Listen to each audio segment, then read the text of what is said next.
The Roku Premier Renewed is one of those budget-friendly streaming boxes that makes sense if you're the kind of person who wants Netflix, Prime, YouTube, all in one place, but doesn't feel like dropping $80 plus on the latest Ultra. It's basically plug in, connect Wi-Fi, and you're watching shows in minutes, which is why a lot of reviewers rave about it being easy setup and works right out the box. The picture can look crisp in 4K/HDR, but here's the catch. Some people say it's gorgeous. Others complain it looks flat or lags depending on Wi-Fi strength. Same with the remote. It's super simple, no extra buttons to overthink, but more than a few folks said their straight up didn't work or died quickly. And because this is renewed, support is basically non-existent. You can use the Roku phone app as a backup remote, which honestly feels smoother anyway, but it's annoying having to fix what should have been working. Connectivity's another weak spot.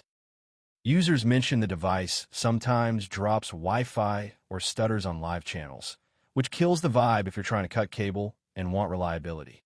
On the flip side, the content library is massive. 500K plus shows, live news, sports, even free channels, so it genuinely can replace your cable bill if you're cool with occasional hiccups. The renewed tag means you're saving money and reducing e-waste, but you're rolling the dice a little on cosmetic condition and accessories. They'll be functional, not always original. Value-wise, it's hard to argue with. Most people say it does exactly what they wanted, looks clean on screen, and makes cord cutting legit affordable. But if you're the type who gets frustrated easily when tech acts up, you might want to just spring for a newer Roku model with stronger Wi-Fi and better remote support. Scam or no? Definitely not a scam. It's Amazon renewed, inspected, tested, and backed by the standard return window, so you're covered if it's DOA.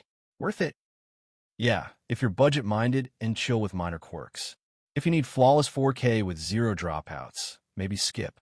But for most, it's a smart, cheap way to stream. Disclaimer: this is based on real user reviews and product info from Amazon Renewed. Your experience may vary depending on Wi-Fi strength, TV model, and unit condition.